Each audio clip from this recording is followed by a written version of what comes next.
आप लोग बैकबोन हो, तो परमात्मा के कर्तव्य को प्रत्यक्ष करने की ये भुजाएं हैं। भुजाओं के अलंकार होते हैं। तो अपने आप से पूछो कि हम भुजाएं अलंकारधारी हैं। अलंकारधारी शक्तियां ही परमात्मा का शो करती हैं। शक्तियों की भुजाएं कभी खाली नहीं दिखाते हैं। अलंकार कायम होंगे तो ललकार होगी। तो परमात्मा आज देख रहे हैं कि एक एक भुजा के अलंकार और रफ्तार।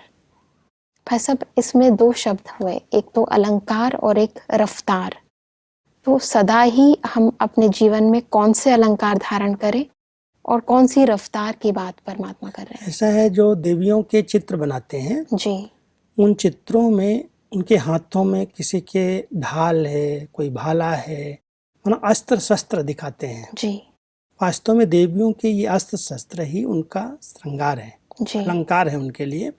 लेकिन ये ज्ञान के अस्त्र शस्त्र हैं। स्थूल हिंसा के अस्त्र शस्त्र एक सैंपल के रूप में, जैसे कोई उदाहरण देने के लिए बनाए गए हैं। जी, देवियां जो शिव शक्तियां हैं वो ऐसी हिंसा नहीं करती। उनके अलौकिक अलंकार हैं, जी, ज्ञान है। उस ज्ञान से ऐसी स्मृति में रहती हैं कि मेरे पास ज्ञान है तो आसुरी संकल्प भी मेरे अंदर नहीं आ सकते। तो जैसे ज्ञान का भाला हो गया और ज्ञान का चिंतन किया तो जैसे ढाल बन गई। कोई भी वार करेगा तो ड्रामा की बात याद आ जाएगी कि ड्रामा में ये इनका वार, इसका मैं सामना कर सकता हूँ। जी, तो जब ये अलंकार हमारे जीवन के अंदर आ जाते हैं, उन अलंकारों के आधार से हम कर्म करने लगते हैं, तो हमारे पुरुषार्थ की रफ्तार तेज हो जाती है। जिस पुरुषार्थ के लिए हम इस ईश्वरीय ज्ञान में आए हैं, जो परमात्मा हमें संपन्न और संपूर्ण बनाना चाहते हैं, उसके लिए पुरुषार्थ है।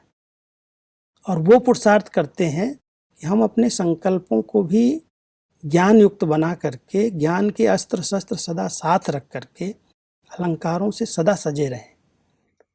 कोई भी अलंकार छूट न जाए।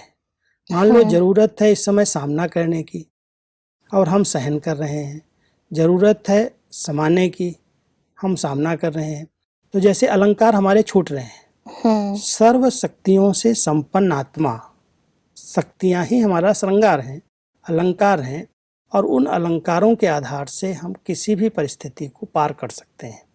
ऐसे इसी से संबंधित कुछ शक्तियां परमात्मा हमें बताते हैं कि आप इन्हें धारण करें। कि एक तो शक्तिपन का गुण है निर्भयता, फिर दूसरा है विस्तार को सेकंड में समेटने की युक्ति सिखाना। इसमें दो चीज़ें हैं, एकता और एक रस।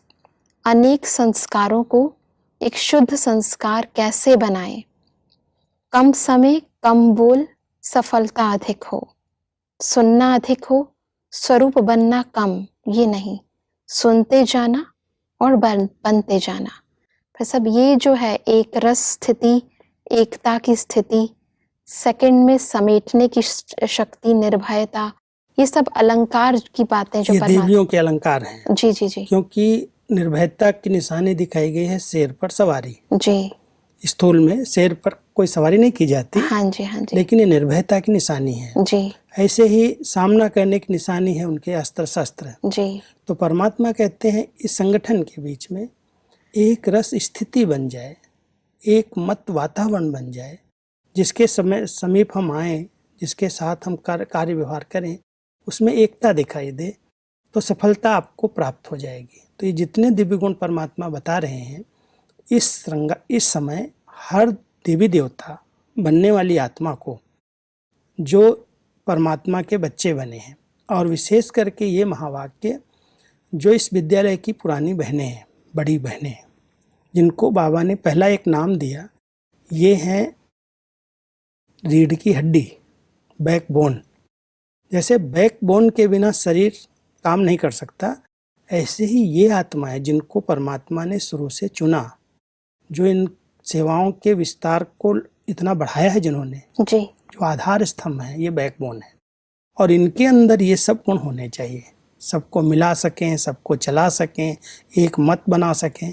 तो ये सारी विशेषताएं देवियों के अंदर अलंकार के रूप में होनी चाहिए।